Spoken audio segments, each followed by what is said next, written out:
Thank you, everyone. Thank you for being here on time. I think we can make a start now. Thank you for being here for part one of our two-part mini-series on the crossover between education and court of protection. Today, our topic is exploring issues with access to education and how to address them in court of protection proceedings. I'm Asma Nizami, and I'm a member of the Court of Protection and Immigration teams here at Doughty Street, and I'm joined by my colleagues Louise Price and Gemma Hobcraft. Louise is a leading junior in education, employment, professional regulation and equalities law, and she's been ranked in both Chambers and Partners and the Legal 500 for over 10 years. Gemma is also a leading junior in healthcare law, medical law, court of protection and professional regulation. She's been ranked in the directories for many years as well. We only have an hour today, so we have to be quite efficient on time. Thank you to those of you who provided questions in advance. We have used those to shape what we say today. In order to get through all of the material, we won't be taking any questions, but we don't want to stifle the discussion, and we want to answer questions if you have them. So please feel free to register for part two of our seminar series and put your questions in the relevant box at registration. And then we will look to address them next time. Near the end of the webinar today, a feedback poll will come up on your screens, and we would be grateful if you would please complete the poll, because it will help us plan when it comes to potentially offering further events or engaging just on this issue. The other point to flag up is that a recording of today's webinar and the slides will be emailed to you. So don't feel that you need to take notes if you don't want to. I'm just now going to move on to the next slide, please. And I'm going to give you an overview of what we're going to be covering.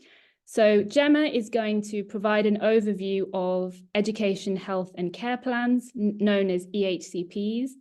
Louise will talk about enforcing an EHCP, and then I will touch on EHCP related issues in the Court of Protection.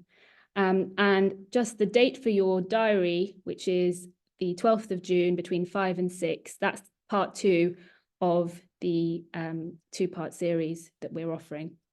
So could we move on to the next slide, please? And I'm going to hand over to Gemma. Thank you.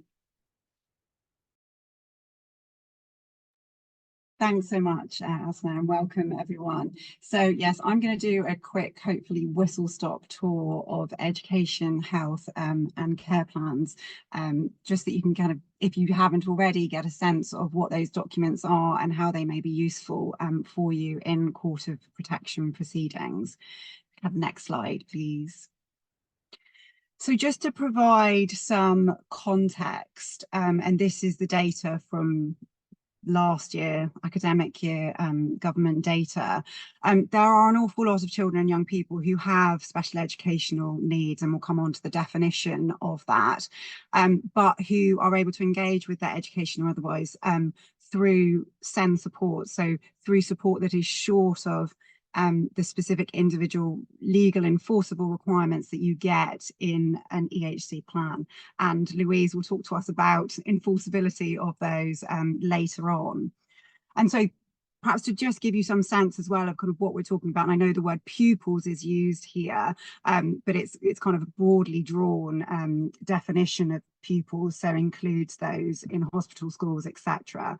That 4.3% of pupils in the last academic year had an EHCP, which in raw numbers is 389,171.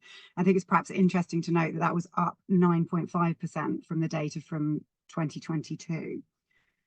And it's also perhaps significant to note that the most common type of need among pupils who did have a EHC plan in this data cycle was autism. So next slide, please. So I'm going to come back to all of this, but this is just to give you a sense of the what is a plan for. And prior to having education and healthcare plans, there were statements of special educational needs. The whole point of this is to bring together, for those children or young people who might have more complex needs, an integrated assessment, and where appropriate, a single education, health and care plan for their support. And really what you get is these jigsawed, or should be well jigsawed pieces. In relation to education, you get what are the child or young person's needs and what provision do they need to meet in relation to those needs. And then similarly with health, what are the health needs and what provision is required to address and meet those health needs. And then the same for social care needs provision. And it's a plan. It has outcomes in it, and obviously those outcomes should be highly individual to the child or young person. And it can be for 0 to 25-year-olds, and it should be reviewed annually, and I'll come back to that point. And EHCPs broadly look at 4 areas of need, although you know, there can be other areas of need, and children or young people might have needs across one or all of these areas, and those are communication and interaction, cognition and learning, social, emotional and mental health, and sensory and or physical needs. Next slide, please. So you've got a quote there from the same code of practice, which I'll come back to because that's a very, very useful document to be aware of. But the whole process for getting your first, or a child or young person's first educational healthcare plan should take 20 weeks.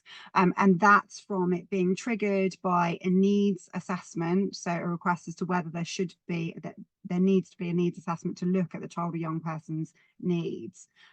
If it's decided there does need to be an assessment, then in weeks 6 to 16, that assessment takes place, that information gathering, the assessment by any appropriate professionals, which can include educational psychologists, speech and language therapists, occupational therapists, and any other assessments that need to feed in from other areas of health and social care. And then the local authority need to decide by week 16 if they're going to issue an EHCP or not.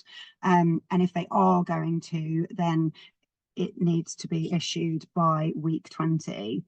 Now, 20 weeks, I think, is a long time for any of us, but for a child or young person, 20 weeks is a particularly long period, especially when you think that, you know, the kind of average number of weeks in an academic year is around 38 to 39. So it's not a quick process. And I think, as Asma will deal with, it can sometimes take a lot longer than that. Next slide, please. So really, there's lots of other legislation, regulations, guidance, as you would expect, but these are the real kind of 3 key pieces I just want to focus on. So the Children's and Families Act 2014 is what really gives you the framework for the HCPs, and particularly the kind of push duties, drives for the joined up thinking and collaboration that should be going on, because they are education, health and care plans.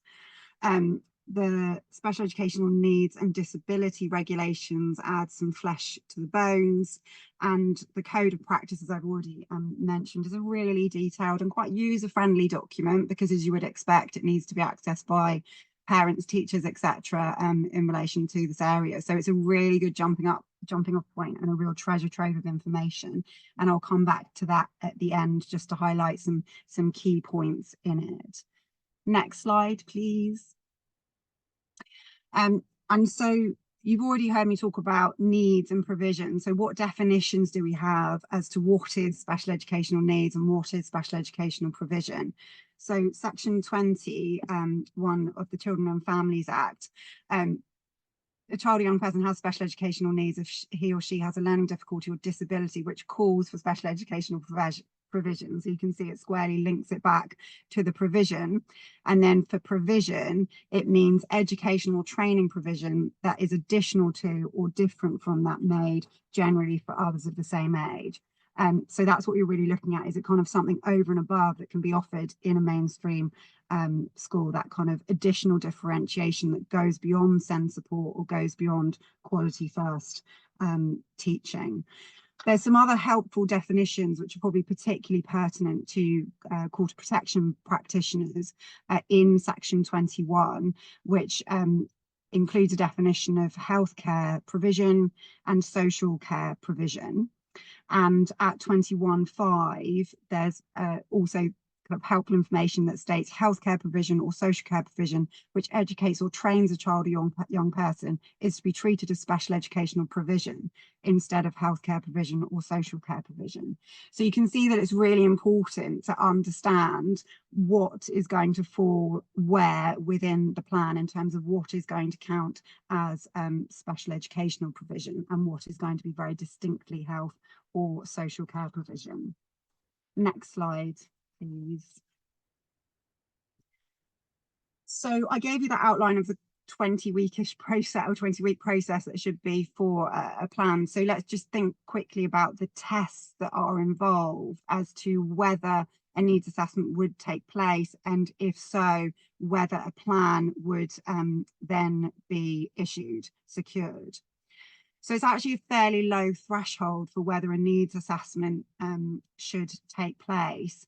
And that's if the local authority is of the opinion that the child or young person has or may have special educational needs, and it may be necessary for special education provision to be made in accordance with a plan.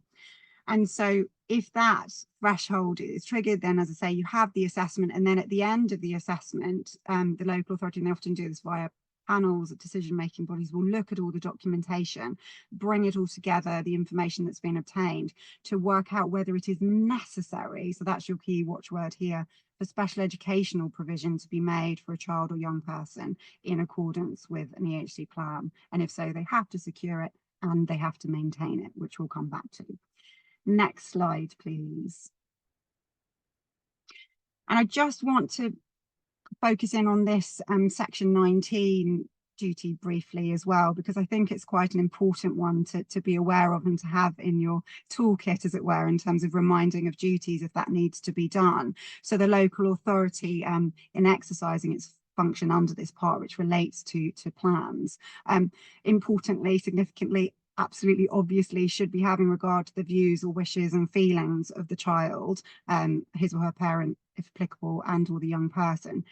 But I wanted to focus in on D, the need to support the child and his or her parent or the young person in order to facilitate the development of the child or young person and to help him or her achieve the best possible educational and other outcomes.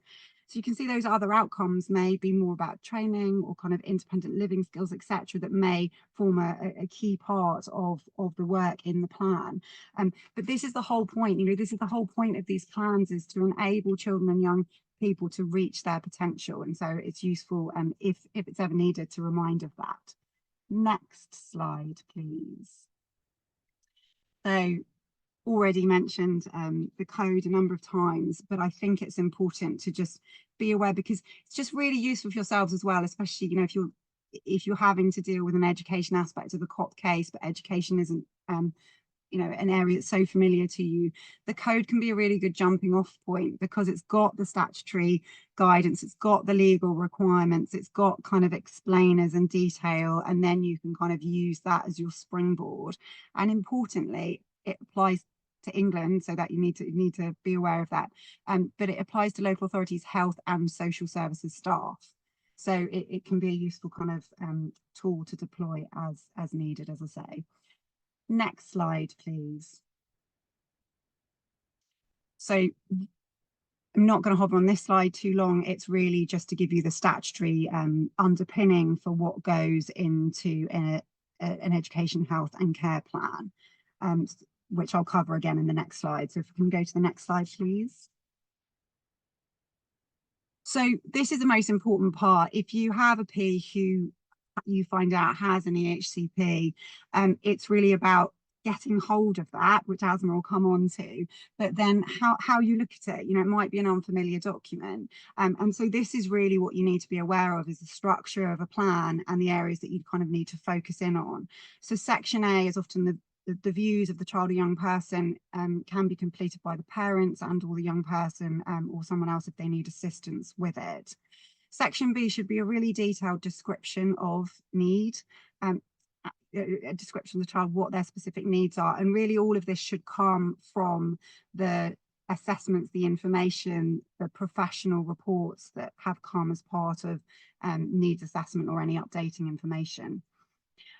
Section C is the healthcare needs. Section D is the social care needs. Section E is the outcomes, which can be kind of key stage specific. So looking at SMART, outcomes that can be achieved for this child, young person. Section F is kind of a really critical bit. So that's the actual special educational provision required by the child or young person. And Louise will come on to this a bit more, but that really needs to be specified, quantified, as kind of pinned down as possible. And it's really important that you're looking at that to see if what you're being told is happening is actually what should be happening, or is what's in Section F. Next slide, please. Section G is the healthcare provisions. As I say, you've got these jigsaw pieces of needs, and then a separate section for provision. And then Section H1 and H2, depending on the kind of social care input, provides that social care provision. Section I will give placement. So by that, in basic terms, that can mean a school, but it can mean wherever this education is going to be delivered. And it can be left blank if a child or young person has what's called EOTAS, which is education otherwise than at school, which can be a very bespoke package, which for certain Ps may be what they have, or appropriately what they may need, depending on the professional advice. Then there's direct payments that can be written as part of the plan as well, or personal budget, which leads to a direct payment agreement. And Section K should be all the appendices. So that can be a real treasure trove of information, and important to look at, because it should be all the advice and information gathered during the EHC needs assessment. And it can be important, if you've got the kind of time, energy and inclination, to dive into that as well, to also understand how recent the professional advice is. Because if you've got a 20-year-old and the last assessment by an ed psych or someone else was 10 years ago, then that may be something you want to be kind of thinking about in terms of how current any plan actually is for that individual. Next slide, please. And importantly, because children, young people develop so much year on year, or can do if they're given the right opportunities to do so. So it's important that it's a forward-looking document, it's a living document, it's thinking about transition points, and that therefore there's a right to review of a plan every 12 months, or at the request of the child, young person or parent, or educational institution, or through some other routes as well, if it's needed. So if there's a real significant change, then that may want to be a review earlier than an annual review may want to be triggered. And there's also an option if situations have changed so much that really that Section K information I was talking about is no longer as relevant or ripe as it should be for the child or young person with their particular needs or presentation at that point, then it may be consideration needs to be given to a reassessment of needs. Next slide, please. And then in terms of ending an EHC plan, because I think sometimes we may have experienced that education can be a little bit kind of under prioritized for individuals we may be representing via litigation friends or others in court proceedings. And so it's important to understand, it's not just a case of, it can stop. It's, as you would expect, it's almost the corollary of the test for a plan. Is it necessary? You then need to know that it's no longer necessary, such that a local authority are then able to cease that plan, or if they're no longer responsible for the child or young person. Next slide, please. And so, as I said, I just wanted to use this very last little bit of time to just pull out really briefly some key areas of the code of practice that you might find useful.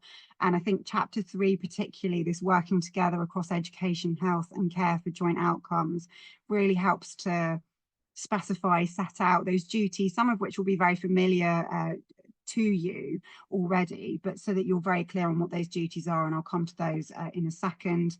The local offer can be a treasure trove of information if it's well documented as to the education, health and social care provision that the local authority expects to be available for a child or young person. So if you're kind of unsure what might be available in that local authority, it can be a good jumping off point to look at the local offer.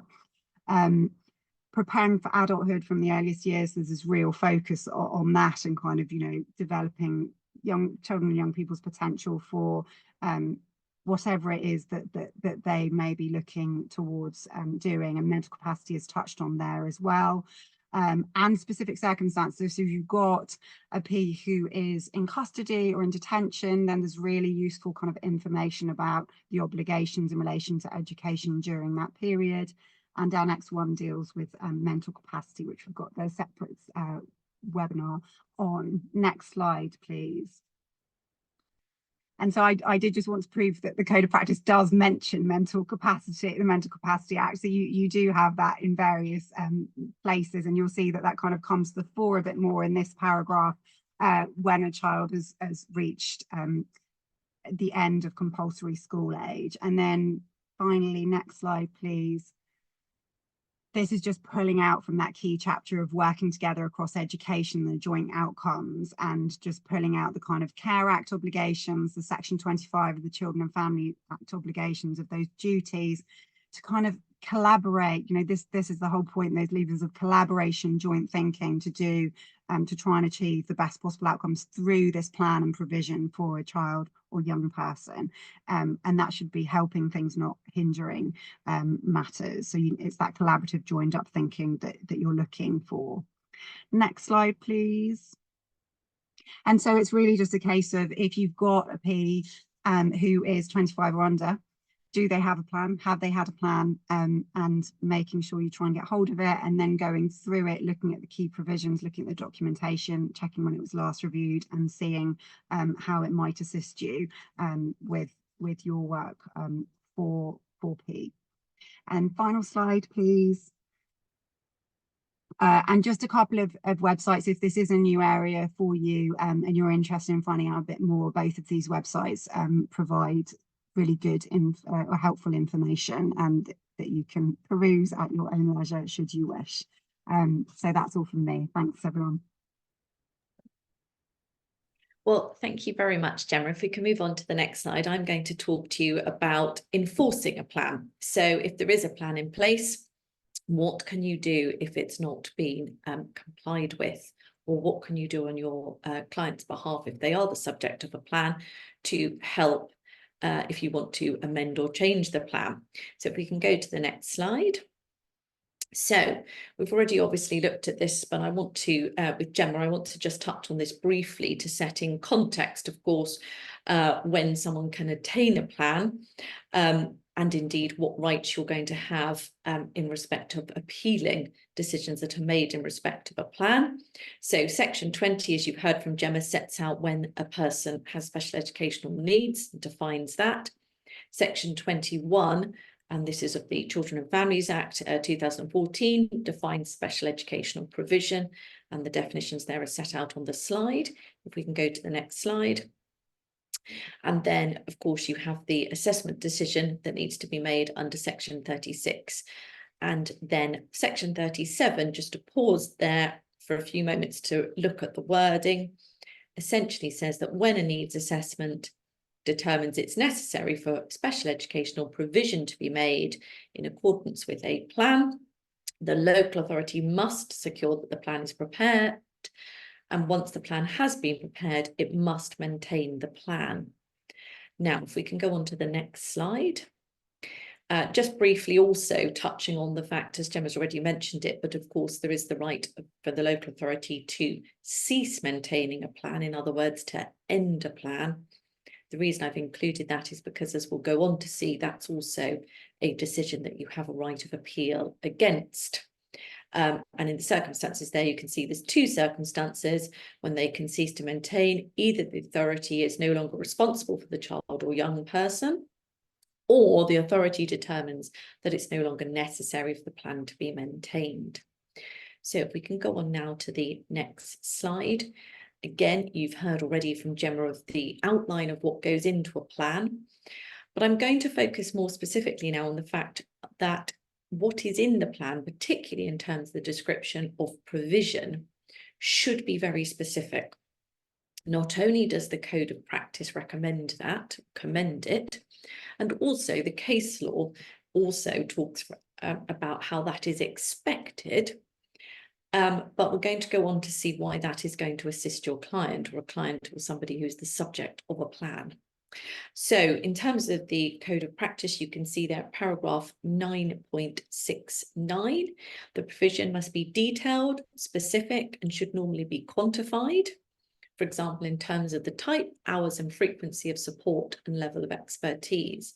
So for example, the type of thing that you might want to include in a plan, it's entirely made up example, of course, but you might want the certain number of hours, 2 hours of occupational health therapy delivered 2 hours for 2 hours a week, direct therapy by a qualified occupational therapist who specializes in X, whatever is relevant. And it really is that level of specification that would be ideally sought in a plan. I've put the Worcestershire case on the slide there because it contains a useful summary of case law on the issue of specificity and quantification in the upper tribunal. In other words, where cases where there's been concerns or issues about whether or not the specification is sufficient. Next slide, please.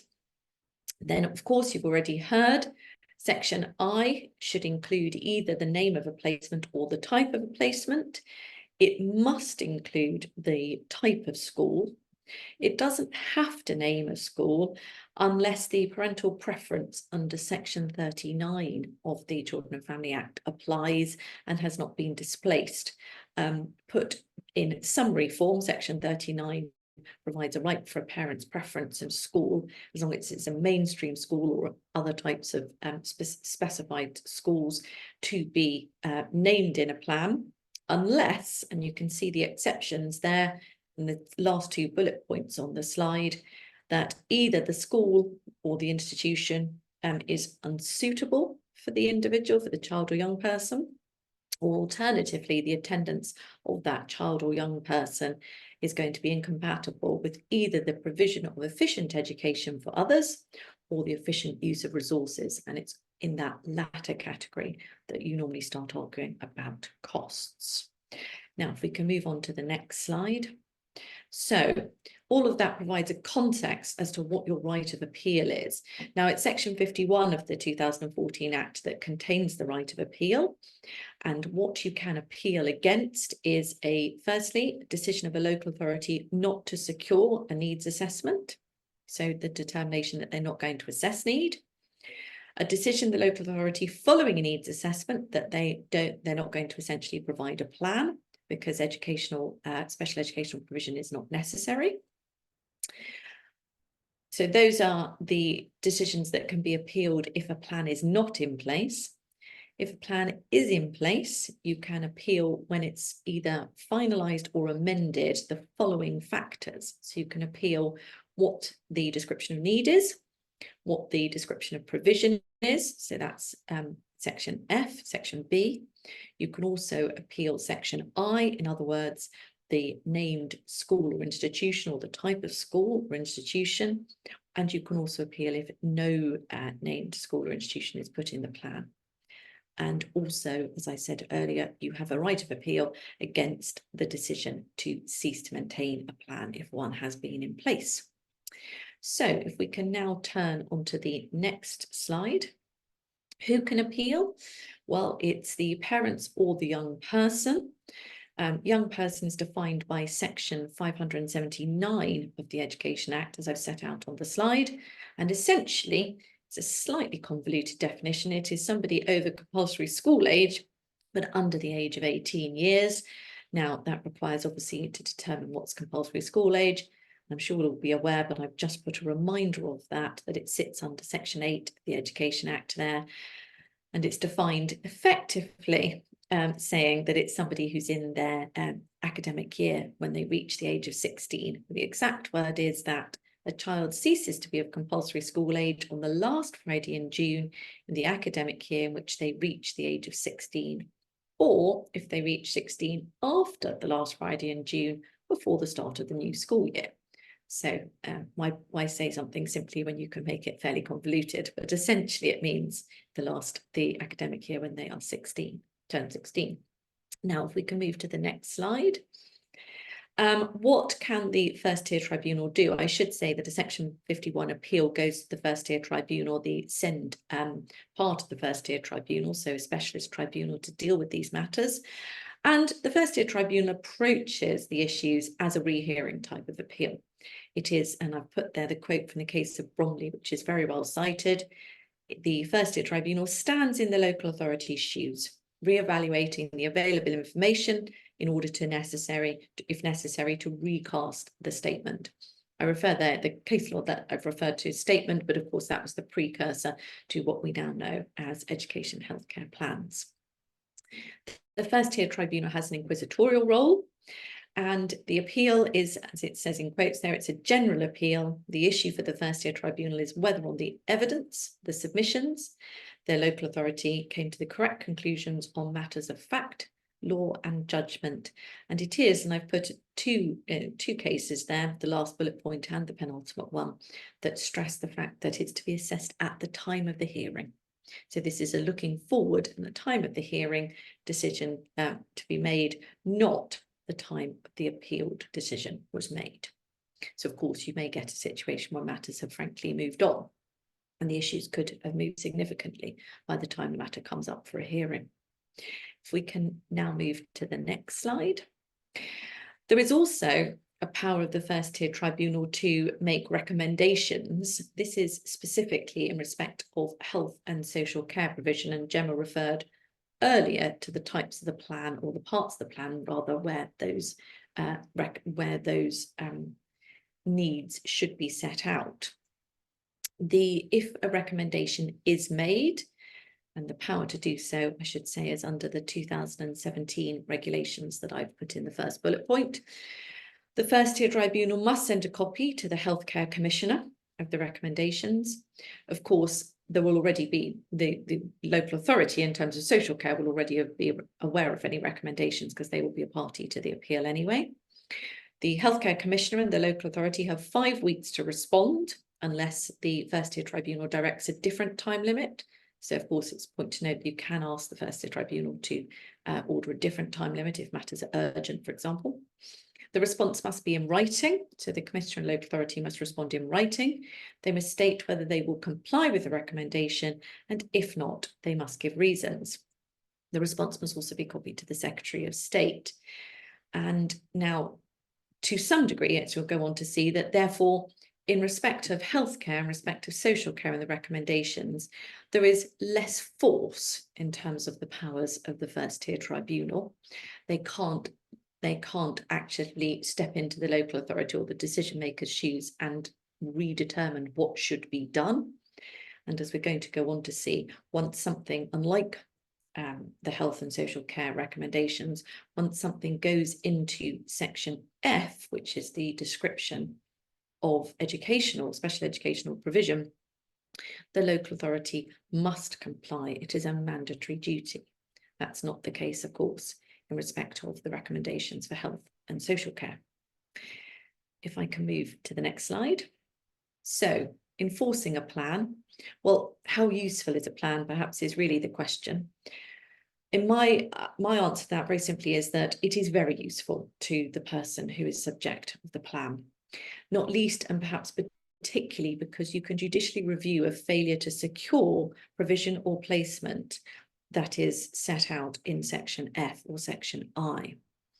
Section 42 of the 2014 Act makes it very clear that securing the provision the plan is a mandatory duty. It's not a best efforts duty. And if we can move on to the next slide, you'll see a quote there from the Court of Appeal in the case of ZK that makes it very clear. I'm just picking up halfway through that quote. I'll read it out. It says, it imposes, talking about section 42, a mandatory duty to secure special educational provision specified. The word secure is an ordinary English word and needs no gloss.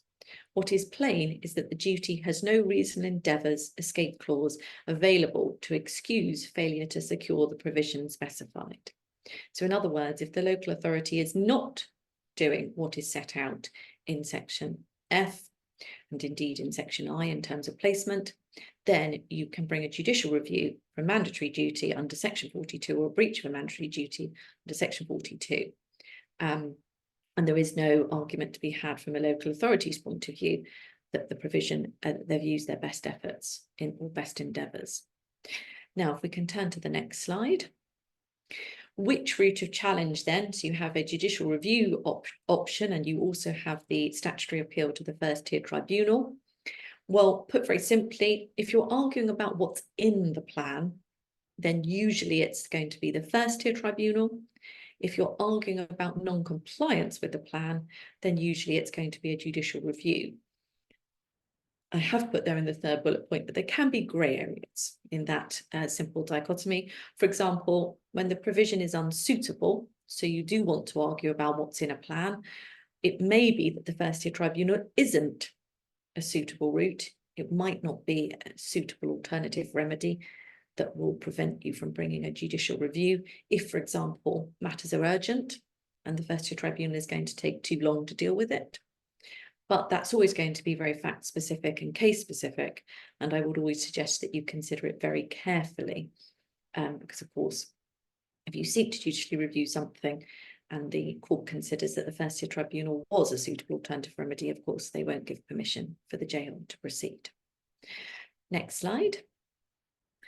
I'm going to just finish by mentioning, in terms of the recommendations I referred to earlier, so this is the social care and healthcare recommendations, a very recent case, which is LS and Merton.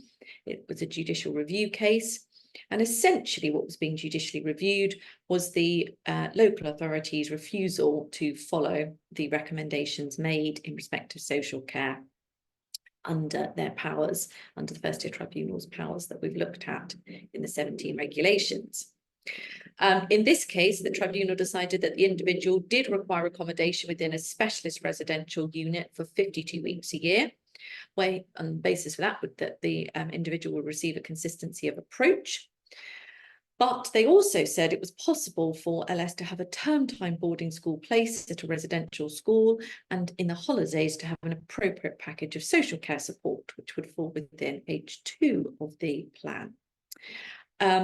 The tribunal did determine that the appropriate amount of support in the holidays would be 20 hours of social care per week. The local authority wrote, as they were required to the first tier tribunal, and said that they were refusing to follow the suggestion of the 42 weeks a year, and set out a package of support in the holidays based on their own social work assessment, not what the first tier tribunal had recommended. And particularly also the fact that they considered that one of their reasons was the need to keep, as they put it, parental bonds and that was a reason not to provide the 52 weeks a year placement. If we can look at the next slide. The court found that the recommendation about 52 weeks placement was not part of section F of the plan. It was social care. It was a social care recommendation. Therefore, they found that that should have, or did rather, fall within section H of a plan. They said it was only in the context of social care that the first tier tribunal had considered the 52-week placement. The court made reference to the DfE's guidance about recommendations provided in 2018 to say that they're not binding, but as they're made by a specialist tribunal, they should not be ignored or rejected without careful consideration. And if I can ask you to turn on to the next slide, you can see there that the claimant said that the local authority had done just that. They had ignored the evidence before the first tier tribunal. The local authority unsurprisingly disagreed and said that the first tier tribunal hadn't heard oral evidence about social care, and therefore the conclusions reached by them could be given a different weight. And the judge said the tribunal's decision was not the only conclusion that a local authority could reach, and it didn't want to interfere with the response of the local authority. But if we can look at the last slide, it went on to say, if we could turn to the next slide. that the case was, as it put, multifactorial. And what the court did have to do is consider whether the right matters were taken into account by the local authority. And effectively, in this case, the court decided that they hadn't. The local authority had not taken into account the relevant factors, and therefore it acted irrationally, and it quashed the decision. The factors, of course, are always going to be case specific, but in this case, it said that the local authority had not set out the evaluation, calibration, and balancing of the material before it in making its decision, which included the evidence that had been before the first-tier tribunal. So I would suggest that following this judicial review, recommendations perhaps do have slightly more teeth and more power than perhaps previously had been considered. Now, thank you very much. And now we move on to hear from our last speaker today, Asma. Thank you, Louise. Thank you. So we're starting off here with what to do if you are in the COP and an issue arises relating to a plan. And I think moving on to the first slide, please, we should just mention the context. So Gemma has already addressed you on some of the statistics relating to special educational needs and plans. And I thought it would be useful to refer here to an article that was in The Guardian in February this year. We all know that the social care system is overburdened, and local authorities, public bodies across the board are struggling with resource allocation. But this article in The Guardian really reminded me of how difficult the situation is when it comes to EHCPs and the long waiting times that are involved. So Gemma, of course, reminded us of the 20-week limit that applies in these situations. And The Guardian reported that more than 20,000 cases were waiting for longer than the 20-week limit, and as many as 3,000 were waiting a year or more. And in some local authorities, children and young people have been waiting for more than 2 years just to be issued with an EHCP. And ultimately, what The Guardian was saying was that requests for EHCPs have surged, but funding to meet need has not kept up. So council leaders are under a lot of pressure. And I would just observe from my own experience that it's not unusual for the quality of EHCPs to vary. So that's the context. And if we could move on to the next slide. If the P that you're dealing with has an EHCP, that's really quite important. And just note that if P is under 25, it's possible, of course, that they will have an EHCP. They won't always have an EHCP, depending on the situation. But if they're under 25, just be aware that there could be an EHCP. And I just wanted to remind everyone that you can, of course, be P in COP when you are as young as 16 or 17. Most of the provisions of the Mental Capacity Act apply to those who are age 16 and above, of course. And in the cases that I've dealt with where EHCPs crop up as an issue, it's not unusual for P to have previously, when they were a child, have been deprived of their liberty under an order made by the High Court, the Family Division of the High Court.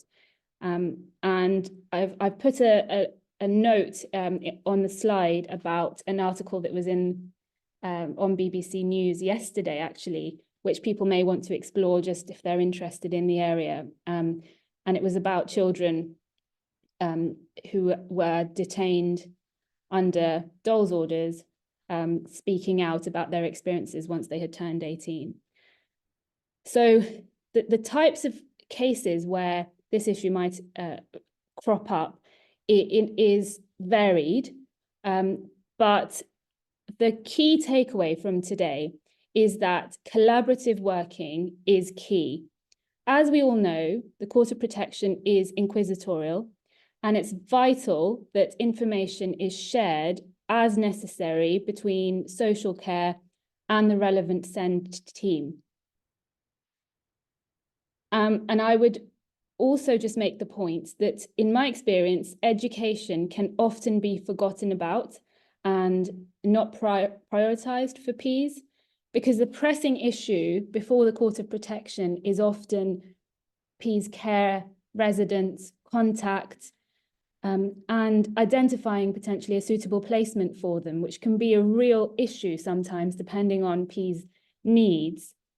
And the question about whether Ps education needs are being met is often overlooked.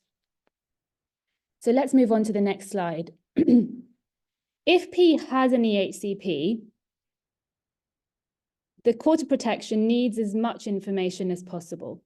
So expect orders to be made directing, for example, the education file to be disclosed to P's solicitors. Note that an EHCP can be really important when it comes to understanding P's needs and also determining best interests in a Section 16 case. And often people forget that the Care Act 2014 does not apply to those under 18. So an EHCP in a case where you've got someone who's under 18 is crucial. We need to remember that EHCP stands for Education, Health, and Care Plan. So get your hands on the EHCP because it will help to understand P, and it will be really important potentially in determining what should happen in the case, depending on the issues in the case, of course. And the other point I'd make here is it's helpful to get permission from the Court of Protection to share relevant information from the Court of Protection proceedings with other bodies. So that could be the SEND department that's responsible for the EHCP. And a reminder there, of course, that the SEND department that's responsible for the EHCP may not be the public body involved in the Section 16 proceedings. You may need permission to share relevant information from the Court of Protection proceedings with the first tier tribunal if there is an ongoing appeal in relation to an EHCP. There may be reports, for example, that are obtained within the Court of Protection proceedings that may be relevant to the to other proceedings that P is involved in or the subject of, or if there's a potential JR going on or contemplated, you may need permission to share information or documents with the High Court. So just be alive to that, because of course, as we all know, transparency provisions apply in the Court of Protection. There are rules about confidentiality, and you will need explicit permission to share documents. If we could move on to the next slide, please. So how to get a copy of the EHCP in the Court of Protection? This can often be quite a challenge, and it can be really frustrating for practitioners, especially when the responsible body for the body responsible for the EHCP is the same local authority that's involved in the Section 16 case. But what people forget, of course, is that the body that's involved in the Court of Protection case is it's the social care department, and the team that's dealing with education matters is the education or the SEND department. And often they don't talk to each other, or they have difficulty talking to each other, or difficulty sharing information. So I would say that if you need to get a copy of the EHCP in Court of Protection, raise it with the local authority or the public body involved, and if possible, put directions together that direct the disclosure of the EHCP and the relevant appendices, but you may also need to think about a third-party disclosure order. It can seem artificial if you're actually directing the third-party disclosure at the education department at X local authority, but ultimately it doesn't really matter how you get the documents, you just need to get the documents. So if a third-party disclosure order is required, get the court to authorize that. Or if the responsible body is a different local authority, then you could get a third-party disclosure order directed at them. You could also consider if there needs to be an application to join the body responsible for the EHCP, or think about directing the SEND team to attend court. You could also consider potentially asking the court to make a Section 49 order, because of course local authorities can be directed to produce Section 49 reports. But I would just remind you all to have a look at Mr. Justice Hayden's guidance from December 2022 about the scope and ambit of Section 49 reports. So just be aware of that before you're asking the court to make a Section 49 order in relation to this particular issue. Moving on to the next slide, please. Once you get the EHCP, read it properly. And that's often quite challenging because EHCPs can be very lengthy documents. Check whether it's current, check whether it's lapsed. And I would invite you to remind yourselves of what Section E says, because the outcomes for the young person, or indeed, well, the person, P, will be important. And you'll need to consider, are they being met? Are there concerns here? If there are concerns, I would say raise it with the local authority and potentially the court, and think about what can be done to make things better for P. And I just move on to the next slide, please. I just wanted to flag this in case people were not aware. The obligations regarding EHCPs do not cease when P is in youth custody on remand or serving a custodial sentence.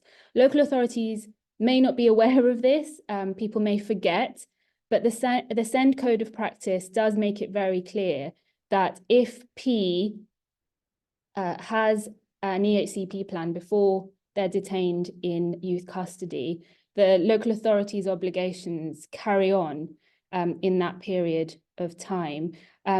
This can be a surprise, as I said, and just note that it doesn't apply if P is in custody in the adult prison estate. But it's useful to note this because, of course, we do have Ps who, during the course of Section 16 proceedings, will end up being either remanded or sentenced for various reasons. All right, so let's move on to the next slide, please. What to do if P does not have an EHCP? So think about whether P would benefit from one and look into, ask why they don't have one. And I would say, if you're in Section 16 proceedings, consider asking the court to make decisions about education, obviously dependent on P's capacity to make decisions about their education. But if the court is asked to consider this as an issue and P lacks capacity in relation to education, best interest decisions could be made that could be potentially used to progress the EHCP process. And there's a useful case, which I'll briefly touch on in the 3 minutes I have left, which I will talk about in a minute. It's the case of GP. Let's move on to the next slide, please. This question comes up quite a lot. So what happens if P has no family willing or able to challenge the EHCP and P lacks capacity to do it themselves? what can P's representatives do in COP proceedings? The answer to this, in very summary terms, is think creatively, see if you can request a review. I'd remind you of section 44.3 of the Children and Families Act 2014, which says that the local authority may secure a reassessment of needs at any other time other than an annual review if it's considered necessary. Therefore, you could try to trigger the statutory processes on P's behalf.